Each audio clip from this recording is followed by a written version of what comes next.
should they do with Donovan Mitchell, though, Perk? I don't know. I don't know what Donovan Mitchell want to do. Yeah. Here's the thing. To a lot of people, Donovan Mitchell is a young superstar on the rise.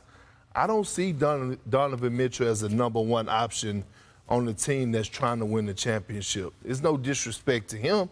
Maybe he's a number two. Yeah, rightfully so. But I can't put him in the category with Steph Curry, Giannis, Kevin Durant, even LeBron James at 37. And right now, to be honest, I don't know if I could put him in a conversation with Jason Tatum and Ja Morant. So, like, how do the Utah Jazz value Donovan Mitchell? Because if it's me, he's not my number one option for as if I'm trying to win the championship. And you left off some guys, Giannis, Jokic, Luka. Yeah, Embiid. I agree. I don't think he's in that category either. I'd be very surprised if he stays.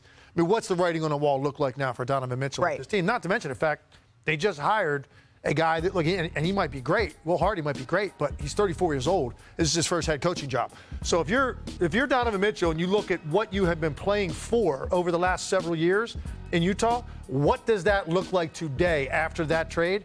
I'd be surprised if Donovan Mitchell wants to stay there. But who knows? Maybe he just loves playing in Utah. He loves the organization. I mean, he could, but I'd be surprised if he does it. Looking at it from the other perspective, this pairing of Rudy Gobert and Karl-Anthony Towns, I need to see what that's going to look like offensively because I see the league being more versatile in how they defend ball screen, transition, and the three-point line. They're going to be much better in the paint, obviously, defensively. What does that look like playing two legitimate bigs most of the game trying to defend what I'm talking about when a lot of teams, in fact, the two teams that just made it to the finals, they're not playing with shot blockers out there. Robert Williams, yes, but one big for the most part at a time. Golden State, none for the most part. In terms of rim protection as a big, those are the two teams you just played in the finals. So I just don't know what that's going to look like. I need to see that for a little while to see, okay, yeah, this is actually working out.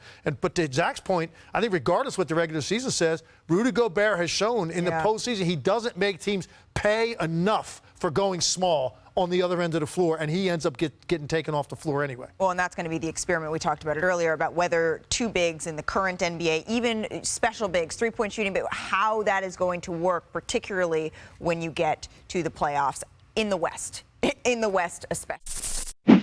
Thanks for watching ESPN on YouTube. For live streaming sports and premium content, subscribe to ESPN+.